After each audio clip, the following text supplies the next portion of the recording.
So, Guinness World Records. We all think we know it, right? It's that book, the one with the guy with the crazy long fingernails, or the world's tallest person. But trust me, the real story behind the brand is so much more fascinating than you'd ever guess. Okay, let's get into it. Yep, you read that right. Squirting milk from your eye. That is a real record, held by a man named Ilker Yilmaz.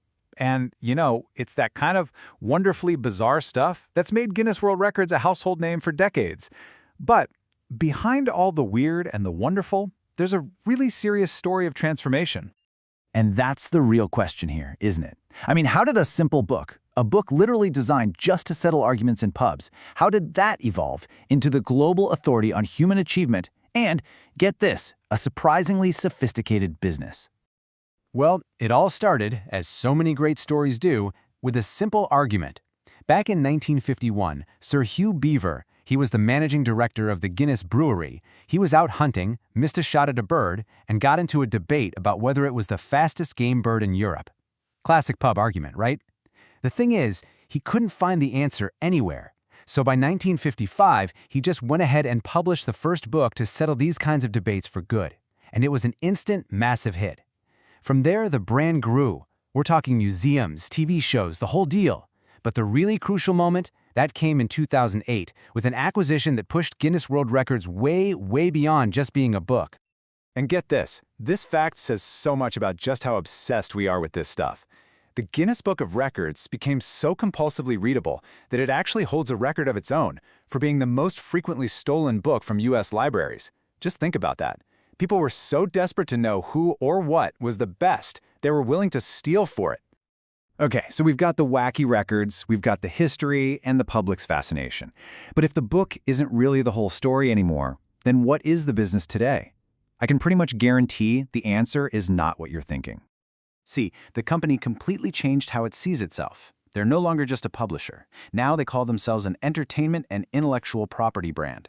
What they figured out was that the real value isn't just printing facts on a page anymore. No, the real gold is in the power of the story of breaking a record. And that's something that corporations are willing to pay big money for. And this right here? This is a perfect example of their new business model. Big brands now hire Guinness World Records to dream up these incredible marketing campaigns. Like, let's say you want to prove your new washing machine has super low vibration. Well, that's exactly what LG did. They built the tallest house of cards on top of one while it was running. Or look at Puma. They organized a massive planking event for their Do You campaign. Guinness World Records has basically become a creative agency for brands that want to go viral. So how does the money side of this actually work? Well, if you're just a regular person trying to break an existing record, it's still totally free to apply. The catch? You might be waiting up to 12 weeks just to hear back. But if you're a company, or maybe you're just really impatient, you can pay for a priority application, and that gets you a response in just 5 business days. It's a pretty clever two-tiered system, right? It lets them stay accessible to the public while building this really profitable business serving corporations. Okay, so it's a serious business. But does that mean getting a record is easy now? Like, can you just buy your way in? Absolutely not. The brand's entire authority, its whole reputation, rests on its integrity. And believe me, they take the verification process incredibly seriously. Yeah, you can't just, decide to break a record one afternoon and send them a quick video from your phone. No, it's a formal, rigorous process. First, you have to submit a detailed application online. If they approve it, they send you these incredibly specific official guidelines. Then you have to document absolutely everything about your attempt. We're talking video, photos, and statements from independent witnesses. And finally, you have to be judged. And that's where the adjudicators come in. You've probably seen them. They're the officials in the sharp blue jackets at all the record-breaking events. These people are highly trained to be completely impartial, to manage huge crowds, and to verify results under immense pressure. Honestly, don't think of them as just event hosts. It's more like they're scientific peer reviewers, making sure every single rule is followed to the letter so the final result is absolutely 100% legit. Now here's something that surprises a lot of people. Guinness World Records gives out absolutely zero prize money, ever.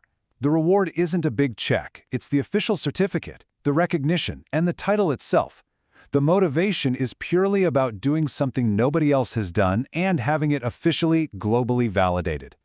And for a lot of these record holders, it becomes so much more than just a title. Take Lee Redmond, for example. She was famous for her incredibly long fingernails, but she lost them in a car accident back in 2009. She later said that losing her nails felt like losing a core part of her identity. It just goes to show you the deep, deep personal investment that goes into some of these records.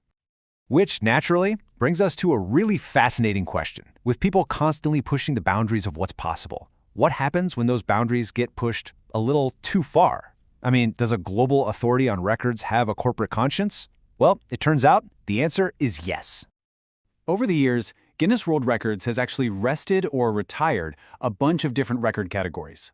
For instance, they stopped accepting any attempts for the longest time without sleep because of the serious health risks. They also banned things like mass balloon releases because of the environmental damage they cause. And records that involved a ton of food waste, like giant food fights, those are gone too. It really shows how the brand has evolved right along with our societal values. And it's not just about removing old records. They're also actively changing the rules for current ones. Take this number, 5 minutes. What is that? Well, it's the mandatory rest break that Guinness World Records now requires for every single hour of any marathon-style record attempt. It might seem like a small change, but it's a concrete policy that puts the safety of the participants right at the forefront. So where does it go from here? What does the future of record-breaking even look like? Well, it seems to be moving away from the purely physical and towards the digital and the collective. The new frontiers aren't just about the longest hair or the heaviest lemon anymore. Now we're talking about things like the largest online AI hackathon. That one had over 53,000 people, or the most users taking an online AI course in 24 hours. The very definition of what achievement means is expanding right before our eyes. And that leaves us with this final big question. In a world that's dominated by AI and huge online communities, what does it even mean to be the best anymore? As our world keeps changing, it seems like Guinness World Records will continue to hold up a mirror to whatever it is we value as a society. From simple pub arguments to massive corporate marketing stunts, and now to global online collaborations, it's always been there, documenting our endless and constantly evolving quest to be the very best.